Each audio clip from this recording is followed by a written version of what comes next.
오늘의 말씀은요, 제자 베드로가 주님이 나를 누구라고 하느냐 하는 그런 고백, 그 고백 가운데서 이제 드디어 주는 그리스도시요 또 하나님의 그리스도십니다 라는 걸 고백을 했죠. 그 고백은 이 놀라운 고백이었다. 오늘 그 이야기에 계속 연결되는 점인데요, 오늘 이야기를 보면은 이것이 일종의 제자도예요. 여러분이 예수 그리스도의 제자가 된 이후에 살아가는 제자도의 삶, 여러분 이 삶이 여러분에게 있기를 축복합니다.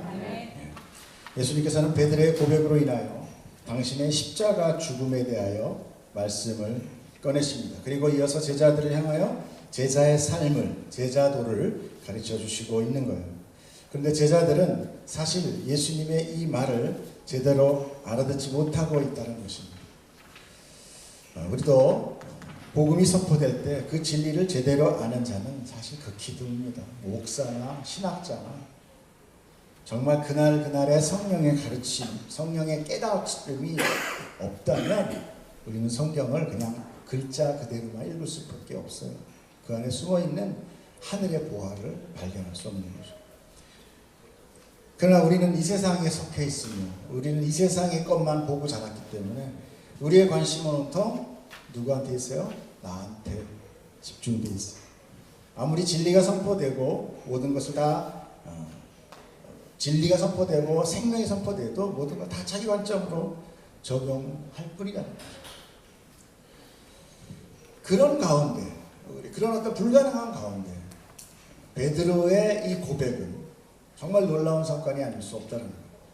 그래서 주님께서는 베드로의 고백을 기점으로 인해서 자신의 사역 실체를 이제 말씀하고 있는 것입니다. 자, 아까 한번 다시 우리가 고백할 거, 베드로의 고백이 무엇이라고 했죠? 누가복음에서는 주는 하나님의 그리스도이십니다. 한번 해볼까요? 주는 하나님의 그리스도이십니다. 근데 이걸 좀 더 자세하게 기록한 게 마태복음에 있어요. 마태복음 한번 읽어주세요. 시작. 시몬 베드로가 대답하여 이르되 주는 그리스도시요 살아계신 하나님의 아들이시니까. 네, 주는 그리스도시요 살아계신 하나님의 아들이시니 라고 고백을 합니다. 이 고백을 우리는 정말 사랑하죠. 여러분 예수 믿는다 그러면은 표상을에 이 고백을 다 알고 이 고백을 우리의 신앙의 고백으로 삼습니다. 이 고백의 진위, 이 실체가 우리가 지난주에도 알아봤듯이 무엇이었습니까? 예수님, 당신은 나의 왕이시며 나의 하나님이십니다 라는 고백이에요.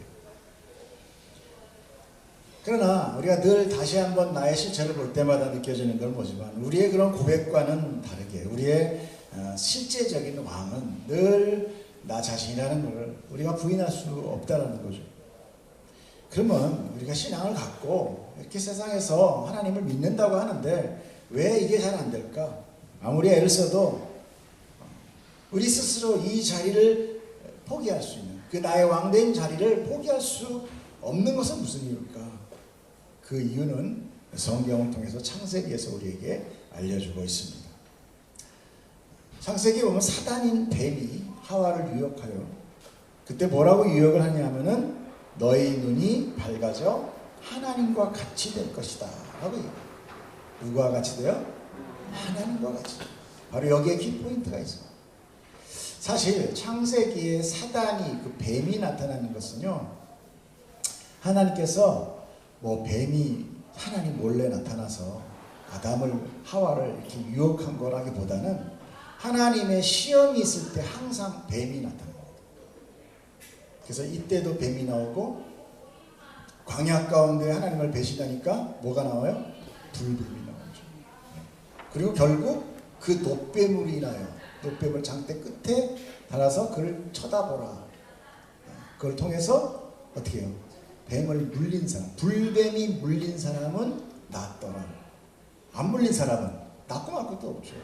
그러니까 뱀이 나에게 유혹이 오고 뱀이 나를 문다는 거는 어찌 보면 그 상황으로 봐서는 그는 안 좋은 거지만 이제 하나님께서 그 사건을 통해서 일하기 시작하셨다. 그러니까 여러분은 난 뱀하고는 상관없어요. 난 깨끗해요. 이러면 하나님과 관계 없는 거예요. 맞아요. 나는 그날 하와의 그 유혹이 넘어간 나고 나는 그 광야에서 불뱀에 물린 자입니다. 하나님 날 좀 살려주세요. 여러분 이 고백 가운데 하나님의 은혜가 구원이 있는 거예요. 아무도 구원해달라고 얘기하지 않는데 하나님께서 알았어 내가 구원해줄게 이렇게 하진 않을 거예요. 최소한 우리가 할 수 있는 건 뭐예요? 열심히 노력해서 믿음을 쟁취하고 열심히 노력해서 하나님의 나라를 쟁취하는 게 아니라 그거 못하잖아요. 최소한 우리가 할 수 있는 건 누워서 하나님 나 살려주세요. 그리고 예수 그리스도의 십자가를 바라보라는 거예요. 여러분 이것이 구원이고 이것이 은혜예요. 우리에게 만약에 다 하라고 그랬으면 누가 과연 하나님 나라 갈 수 있겠어요? 하와는 이 유혹에 동의했고 결국 실천으로 옮겼어요. 그러므로 이 이후의 모든 사람, 사실은 아예 하나님이 창조한 모든 사람 자체에 하와의 그 하나님 되고 싶은 마음이 다 들어있었다는 거죠. 그러므로 사람은 하나님의 자리로 높여지게 됩니다. 그렇지만 사단의 계략은 그것만으로 끝이는 건 아니었어요. 사람들이 자기의 왕이 되게 해서 스스로 왕인 줄 착각하고 살아가지만 실제 나를 다스리는 것은 누구예요? 사단이에요. 이 세상이에요. 여러분 이 세상에서 벗어날 수 있는 사람 있어요? 제가 어저께도 우리 아내하고 얘기했는데 사람이 태어나서 어린아이가 돼서 엄마만 알고 막 하다가 이제 뭐예요? 뭐를 제일 먼저 뭘 깨달아요? 돈이라는 걸 깨달아요. 아빠 한 푼만. 왜냐하면 요거 사먹고 가면 사탕 하나 사먹을 수 있으니까. 세상이 길들이는 게 뭘로? 돈으로. 그래서 우리는 돈으로 꽉 잡힙니다. 돈으로 꽉 잡혀요.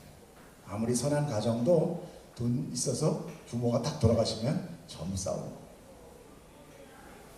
돈에는 우리가 어려서부터 길들임을 당합니다. 그래서 이제 학생 돼가지고 아르바이트 하면서 죽어라고 일하니까 접시 닦고 한 몇 푼 딱 지어주잖아요. 세상이 넉넉하게 지어줍니까? 절대 안 그래요. 나한테 잘해. 나한테 잘해. 안 그러면 너 굶어. 이거예요. 사단도 역시 우리의 생명을 딱 붙들고 공격하는 거예요. 너 죽어. 그때 성도는 무슨 고백을 해요? 성도는 떡으로만 사는 것이 아니라 하늘에서 내려온 하나님의 말씀으로 사는 것입니다. 라는 고백으로 그 사탄을 물리치게 해요. 그럼 이 고백을 우리가 할 수 있어요? 못하잖아요. 왜? 굶는데 얼마나 불편해요. 이 돈이 없어지면 우리가 아무리 신앙이 좋아도 돈 앞에서는 딱 무릎 꿇습니다. 그래서 우리가 헌금을 왜 하는지 아세요? 헌금을 뭐 해가지고 내가 이만큼 헌금해서 하나님 내 마음 아시죠? 뭐 이런 거보다 세상의 왕이라는 거를 내가 하나님 앞에 무릎 꿇는 거예요. 제물로 드리는 거예요. 제물. 옛날에 어땠어요? 어린 양을 제물로 드렸잖아요. 그렇죠? 자기의 속죄를 위해서. 그러나 이제 이 돈이 나의 주인이 아닙니다. 하나님의 제물로 드리는 거예요. 그것이 헌금이에요.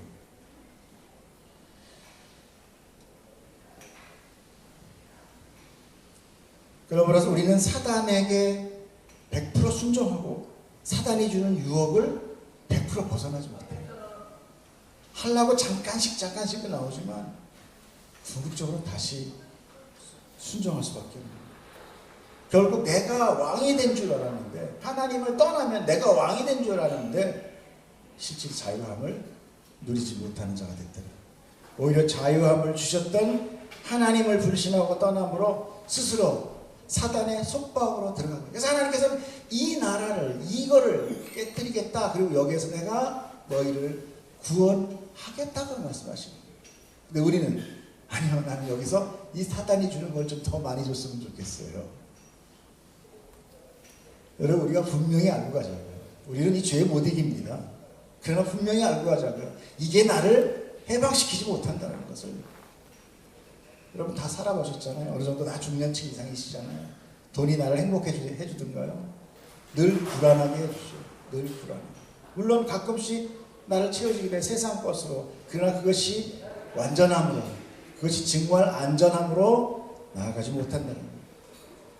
그러므로 사단에게 묶인 자, 즉 사단의 통치를 받는 자가 하나님은 왕이십니다라는 이 베드로의 고백은 어마어마한 사건이 아닐 수가 없는 거예요. 여러분 그래서 이 고백을 많이 하셔야 돼요. 주님 그러시오시오 살아계신 하나님의 아들이십니다. 그분이 나의 왕이십니다. 그분이 나의 주인이십니다. 여러분 그 고백을 많이 해야 돼요. 사단이 그럴 때마다 움찔움찔하는 거예요. 하나님이 그렇게 해서 그럴 때마다 내 자녀에 대해서 정체성을 갖게 되는 거죠. 이것은 뭐라고 그랬습니까? 사단에 대한 선전포고라고 그랬어요. 사단이 통치하는 이 나라에 아니요 하나님이 왕입니다라는 것은 어떨까요? 전쟁포고, 선전포고라고 했어요. 그 자체가 베드로의 그 고백의 자체가 기적이며 표적은 뭐라고 그랬습니까? 사인보드라고 했죠. 어디로 가면 일로 가면 대원차 병 이런 거 같죠. 그것으로 가면 구원입니다. 그것으로 가면 하나님의 나라. 성경은 이렇게 불가능한 인간으로부터 하나님이 왕이라는 고백을 하게 하시는 분이다. 성령님이 그래서 중요한 거예요. 우리에게 성령이 없으면 우리는 결코 하나님을 주라고 예수님을 나의 왕이라고 고백하지 못해요. 예수님은 그 표적을 통해서 이제 드디어 자신의 정체성을 이 땅에 오신 목적을 이제 밝히신 거예요. 하지만 예수님을 따라다닌 제자들의 실체는 주님이 고난을 받고 장로들과 대제사장들과 서기관들에게 버림받아 죽임을 당한다는 것 그 자체를 받아들일 수 없었고요. 제자들에게는 그것이 치명적인 사건이고 그것으로 실망과 좌절을 받기에 충분했던 거예요. 왜냐? 제자들은 유대인이었습니다. 유대인들의 메시아 사상은 우리가 믿는 메시아, 우리가 믿는 구원자와는 전혀 다릅니다. 우리는 메시아를 구원자, 나의 생명을 구해주시는 분 믿어요. 그런데 유대인들은 메시아를 우리가 생각하는 그런 구원자로 생각하지 않습니다. 왜냐? 유대인들은 그 당시 즉 이스라엘이잖아요. 하나님께서 택한 백성이라고 이 선민 사상이 있어요. 우리는 하나님이 택한 백성이야. 그러니까 구원은 그냥 따놓은 당상이야. 구원 얘기를 할 필요 없어. 하나님은 우리 구원을 해. 단지 이 세상에서 얼마나 복되고 얼마나 내가 하나님의 선민같이 살아가느냐, 이게 메시아가 오는 이유다. 우리랑 다르죠. 같은가요? 분명히 다릅니다. 그러니까 예수님께서는 그런 유대인들을 지적한 거예요. 종교주의, 형식주의, 율법주의, 그거로 인하여 메시아를 이용해서 다윗과 같은 그런 흥황된 나라를 다시 막강한 나라를 만들어서 내가 그 힘에 의하여 다시 한번 선민으로 누리면서 살고 싶다. 이것이 메시아거든요.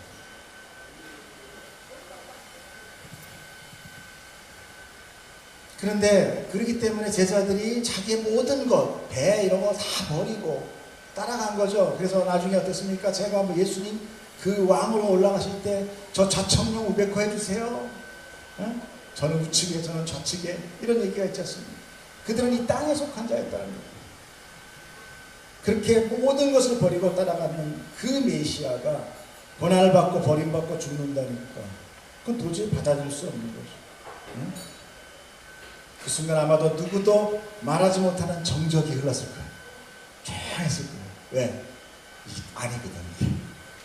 딱 함부로 말하기는 뭐하고. 그때 이제 베드로가 이야기를 합니다. 읽어보세요. 시작. 베드로가 예수를 붙들고 항변하여 이르되 주여 그리 마시옵소서 이 일이 결코 주께 미치지 아니하리이다. 굉장히 점잖게 지금 기록해 놓은 거예요. 베드로가 주님의 십자가를 막아서고 나선 것이죠. 어떻게 막았느냐? 말로만 아니되옵니다가 아니라 예수님을 붙들었다. 그리고 항변했다. 여기서 붙들었다고 변형된 것은 프로스 라보메노스라고 해서 이 람바노의 합성어인데 이거는 뭐냐면 범인을 채갈 때 이 옆구리를 이렇게 딱 잡아서 옆에 딱 쓰잖아요. 이렇게 딱 가운데 양옆으로 이렇게 딱 붙들어내는 듯한 그런 거예요. 이 양반이 이런 거지. 안 된다라는 거죠. 마치 범인을 잡아 결박하는 듯한 그런 형상이에요. 또한 항변하다라는 것은 에피티마오라는 원어인데 그것은 꾸짖다, 견책하다, 강력히 책망하다. 아니 지금 베드로가 수제자라고 지금 따라오고 있는데 자기 스승한테 어떻게 꾸짖고 있다는 거예요. 뭐라고? 이 양반아 정신 차려. 내가 지금 마누라 버리고 자산 버리고 다 이거 지금 이거 하나 지금 잘 되는 거 보고 하는데 뭔 소리 하는 거야? 정신 차려. 이게 뭐 그리하면 아니 되옵니다. 이게 아니라는 거예요. 그 순간 자기가 따라온 거 3년의 모든 시간이 와르르 무너지는 거예요.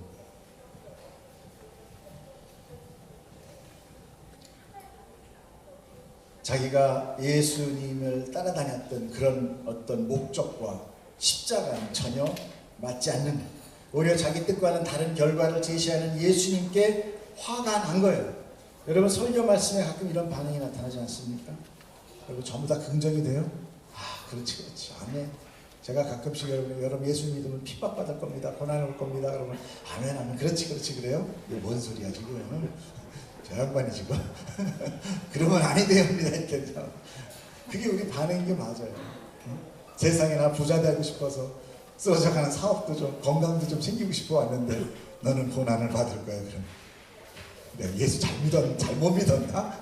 이 길이 아무래도 내 길은 아닌가 봐요. 난 아무래도 목탁 소리가 좋더라. 이렇게 가는 거예요.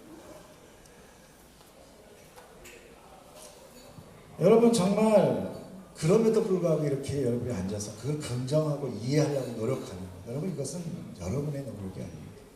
여러분 안에 있는 성령님이 여러분을 깨닫게 하시고 올라오는 울분을 참게 하시고 오늘도 또 다시 이 자리에 오셔서 또 진리의 말씀을 듣게 하시는 줄 믿습니다. 아멘.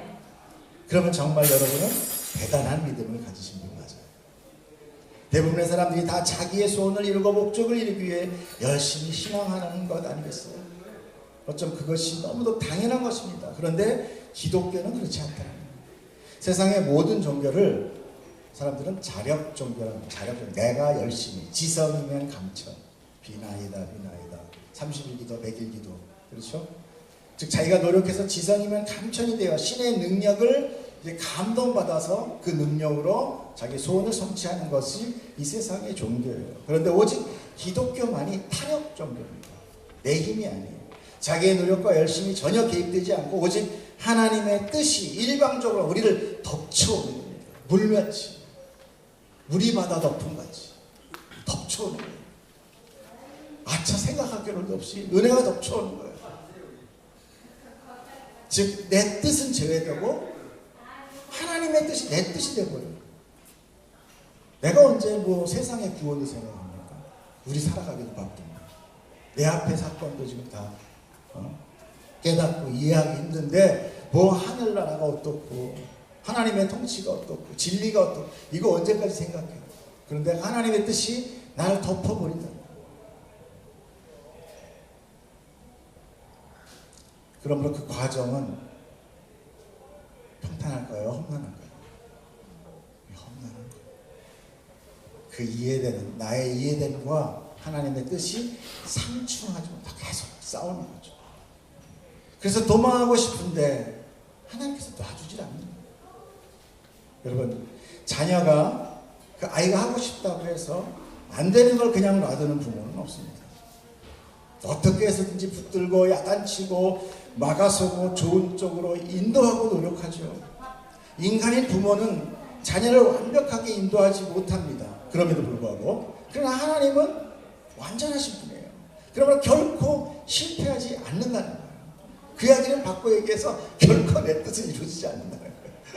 여러분 이걸 이해하게 되길 축복합니다. 참 쉽지 않은 얘기예요. 그래서 우리는 결국 그분에 의하여 우리의 뜻이 꺾이게 되고 그 모든 과정을 우리의 신앙생활로 받아내는 온 신앙생활로 받아내는 그리고 그 은혜로 결국 구원을 이루게 되는 거죠.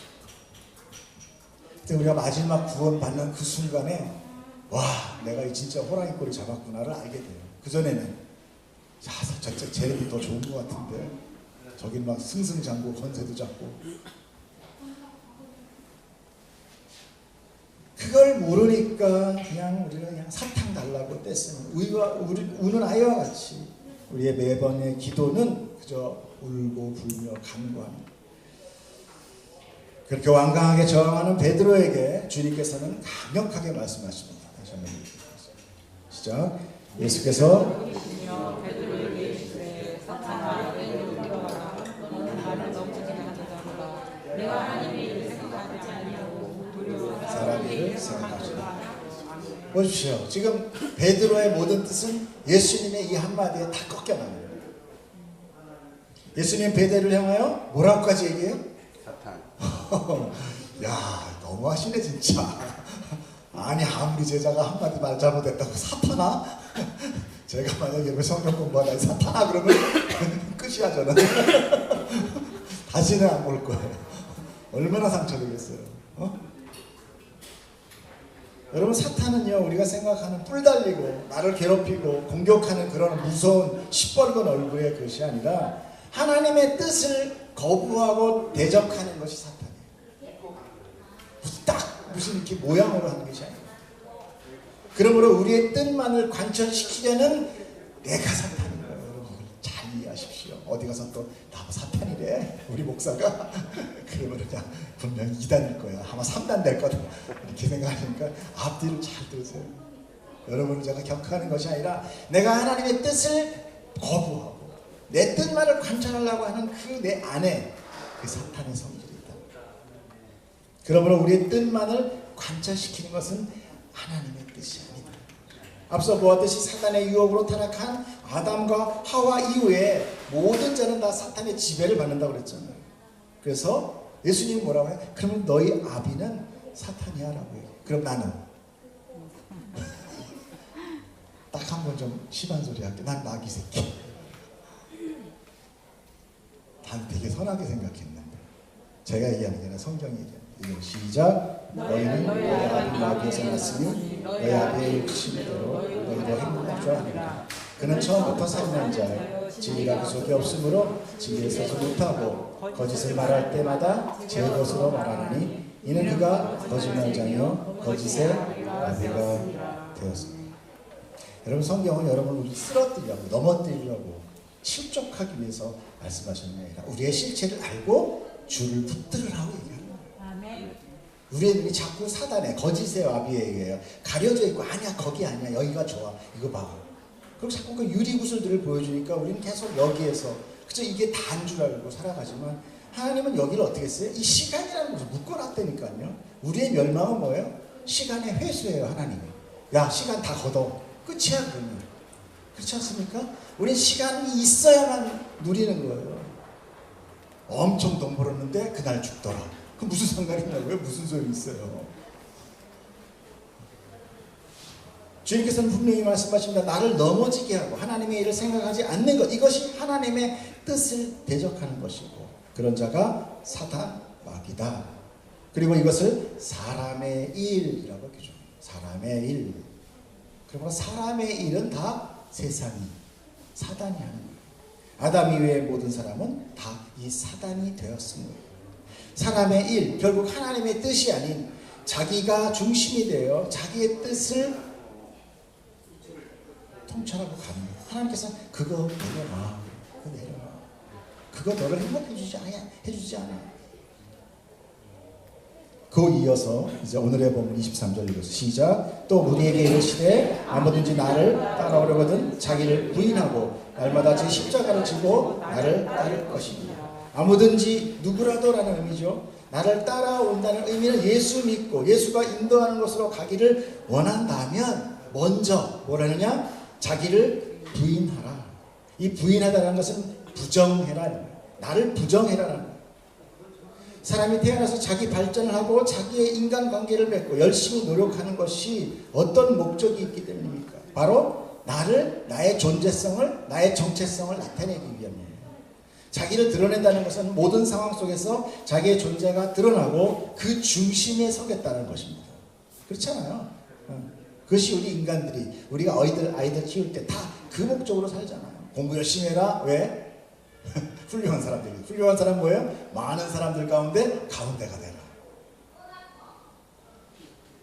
그걸 우리는 성공이라고 하죠. 행복이라고 여깁니다. 이 삶의 목적이 바로 그것을 얻기 위함이라면, 그렇다면 과연 자기 부인, 자기 부정은 무엇을 의미하겠습니까? 세상 속에서 어쩌면 실패자와 낙오자와 같은 모습이 될 것이다 라는 것이죠. 여러분, 우리가 정말 이 자기 부인을 제대로 알고 아멘할 수 있을까요? 참 쉽지 않은 것입니다. 우리는 결국 그렇게 살지 못해요. 왜냐하면 그게 죄의 본질이에요. 우리는 여기만 알거든요. 사람은 다 죄인이기 때문에 그래요. 로마서에 보면 뭐라고 나옵니까? 모든 사람이 죄를 범하였으며 하나님의 영광에 이르지 못하더니 그러므로 한 사람으로 말미암아 아담이죠. 죄가 세상에 들어오고 죄로 말미암아 사망이 들어왔나니 이와 같이 모든 사람이 죄를 지었으므로 사망이 모든 사람에게 이르렀다. 계속 모든 사람, 한 명도 열애가 없다는 거예요. 그러므로 사람이 자기를 부인하고 부정한다는 것은 결코 가능하다? 불가능하다? 불가능하다. 더구나 자기 십자가를 지고 따르라고 해요. 십자가가 무엇입니까? 사형수가 죽이는 사형대. 그러므로 자기 십자가를 진다는 것은 스스로 자기가 죄인임을 인정하라는 거예요. 여러분, 우리가 왜 다툽니까? 난 쟤보다 낫다고 생각하기 때문에 다투는 거예요. 저보다 내가 더 못했어, 잘못했어, 그러면 안 다퉈요. 왜 억울해요? 내가 저 사람보다 내가 뭔가 좀 잘했다고 생각하니까 억울해요. 그 인정 못 받으니까 억울한 거예요.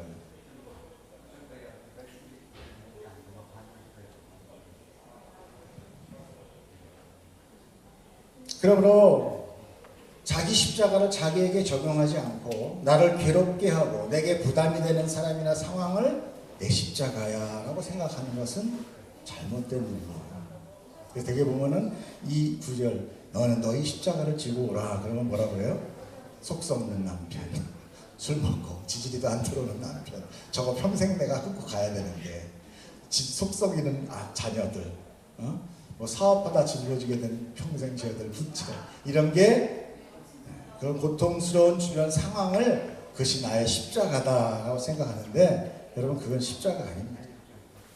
비록 예수님께서 우리의 십자가를 대신하여 지셨지만 그렇다고 그 대신의 개념이 그럼 예수님과 전혀 관계없는 것을 억울하게 예수님이 담당했느냐? 그건 아니라는 거예요. 물론 예수님은 죄가 없으십니다. 그러나 우리의 죄와 저주를 그분이, 그 부정함을 그분이 뭐 어떻게 해요? 전가했다고 그러잖아요. 전가. 그분은 그냥 너는 죄인이고 나는 죄 없는데 나 그냥 죽었어. 너를 위해서가 아니라 우리의 죄를 당신이 가져가서 자기가 죄인이 돼버리는 거예요. 이해가세요, 얘기? 그러니까 예수님은 죄인으로 죽은 거지 의인으로 죽은 게 아니라는 거예요. 그래서 성경 가운데 병자나 나병한 자에게 손을 대시고 부정한 자에게 안수하는 모습을 우리가 통상 기도하는 안수라고 생각하는데 아니에요. 유대 율법에는 부정한 자에게 손을 대거나 만지는 건 그와 동일한 부정한 자가 됩니다. 예수님께서 병을 고치는 것이 아니라 그의 병을 자기에게 전가했던 거예요. 여러분, 정말 짠하지 않습니까? 그냥 능력으로 고쳐질지어다. 그래서 고쳐지고 예수님대로 뭐 랄랄라 간 게 아니라 예수님이 나병한 자가 되고 예수님이 귀신 들린 자가 되었다는 거예요. 그리고 십자가의 대표로 죽으신 거죠. 예수님께서 겟세마네 동산에서 그렇게 애타고 간절히 하나님께 십자가를 벗어나게 해달라고 기도한 거예요. 여러분, 그거 볼 때마다 예수님은 한 사람이니까. 그러나 우리의 믿음의 선배들이 그 고난의 앞에서 제가 어제도 얘기했잖아요. 그 로마 시대 때 그 고통할 때 그 아이가 그냥 이제 곧 죽어야 되는 입장에서 그 엄마가 아들아 조금만 기다려, 우린 천국에서 만날 거야, 조금만 참자. 그리고 돌에 깔려 죽기도 하고 칼에 잘려 죽기도 하고 산 사람이 등불에다 해서 불을 비친 그런 미친 내로 그런 걸 어떻게 얘기할 수 있어요? 그런 거에 비해서 예수님 너무 아무리 십자가가 좀 험하다고 해도 이 정도로 하나님의 아들이 이 잔을 좀 돌려주시옵소서, 좀 그렇지 않는가? 그거는 그렇게 고통 이런 거로만 끝나는 것이 아니라 한 번도 죄 짓지 않았던 하나님이신 하나님이 죄인으로 사망으로 떨어지셨다는 거예요. 그게 예수님한테는 감당할 수 없었던 거예요. 십자가에 창 찔리고 벨 나오고 이게 감당이 아니라 선하신 왕 하나님이 죄인의, 사단의 죄인에 물들어서 그가 죄인이 되는 그 자체가 감당이 안 됐던 거예요. 우리는 늘 죄에서 사니까 그까이 거 하나 더 아무 상관없지만 예수님한테는 그게 어마어마한 고통입니다. 그런데 우리가 지금 내 죄가 아닌 내 자신이 아닌 다른 존재나 상황을 평생 같이 해야 된다는 것을 제가 내 십자가야라고 생각한다는 것은 오해죠. 그건 딱히 예수를 믿지 않는 자도 얼마든지 그렇게 살아갈 수 있어요. 성경에서 그거를 자기 십자가라고 이야기하는 거 아닙니다. 성경은 바로 우리의 죄를 이야기하시고 그것을 지라고 얘기합니다. 네 죄는 네가 감당해라. 그리고 네 십자가의 죽음을 너는 합당히 여겨야 됩니다. 여러분, 우리는 죄인으로 죽는 거 맞습니다. 근데 누구의 생명으로 살아가요? 예수님의 부활의 생명으로 살아가는 거예요. 그냥 우리는 죄로 죽어요. 안 죽는다고 생각하시면 안 돼요. 그러므로 모든 성경은 바로 나에게 적용되고 하는 것임을 명심해요. 안 그러면 성경은 결코 생명의 책이 될 수 없고 그냥 멸망의 책이요 심판의 책일 뿐입니다. 여러분, 이야기 나온 김에 말씀드리면 고난도 마찬가지예요. 여러분이 예수를 믿고 고난을 받게 된다는 것을 자기가 일하는 모든 고통을 다 이 고난으로만 여기시면 곤란합니다. 예수를 믿고 고난을 받게 되고 세상에서 미움을 받게 된다는 것은 내 정체성이 분명히 달라질 때 일어나는 거죠. 달라질 때. 내 기독교로 달라질 때. 내가 그리스도인의 정체성이 될 때 일어나는 상황입니다. 성경에서 말씀하시는 고난이란 내가 예수의 이름으로 인해 받는 고난을 말하는 거죠. 만약 여러분이 예수를 전하다가 받게 되는 핍박이 있다면 그건 고난 맞아요. 또한 나의 정체성이 그리스도의 향기를 내게 됨으로 인하여 받는 미움이나 왕따, 그것도 마침 고난 맞습니다. 그러나 아무 사건이나 다 갖다 붙이는 건 그건 왜곡이. 불신자도 겪게 되는 고난을 믿음의 고난이라고 하는 것은 그건 어불성설입니다. 여러분, 비록 여기서 몸이 아프고 병원 생활을 하고 있지만 하나님이 나한테 날 미워해가지고 나만 이렇게 내가 얼마나 잘 나갔는데 내가 하나님 얼마나 잘 믿었는데 나한테 왜 이런 고난을 주시나? 그건 고난이 아니에요. 이것은 죄로 인하여 부패된 이 세상이 망가졌기 때문에 사람을 괴롭힙니다. 우린 여기서 괴롭힘을 당할 수밖에 없어요. 그래서 어디를 소망해요? 그래서 완전한 하나님 나라를 소망하는 거예요.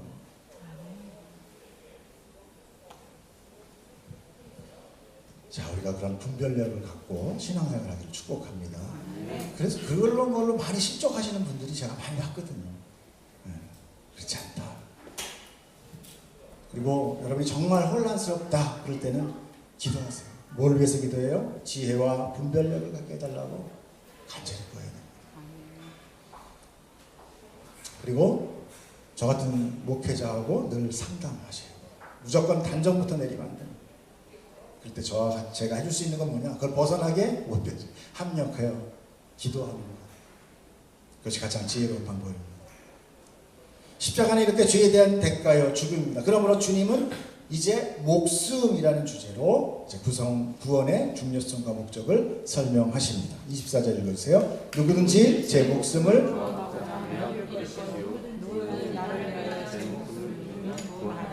사람이 만일 온 천하를 얻고도 자기를 잃든 빼앗기든지 하면 무엇이 유익하리요. 여러분, 이 말을 다 압축해서 한마디로 딱 얘기하면 뭔지 아세요?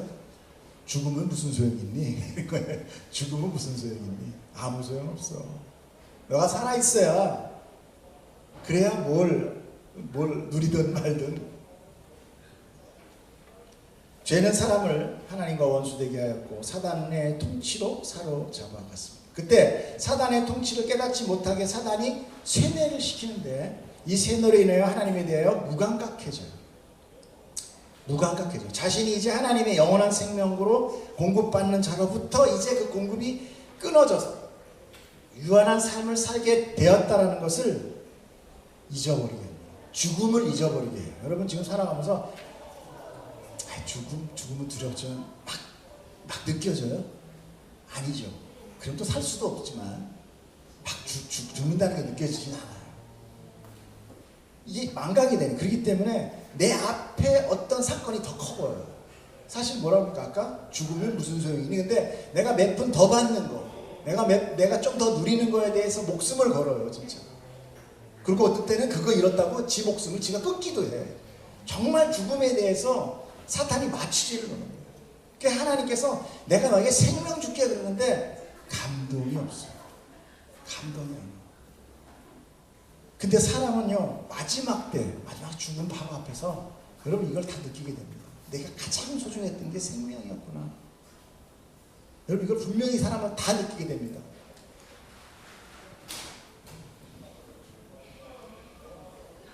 그러므로 그때 앞에서 그 죽음 앞에서 자기의 소원, 부귀영화 다 소용없다는 것을 깨닫게 됩니다. 그때 그 순간.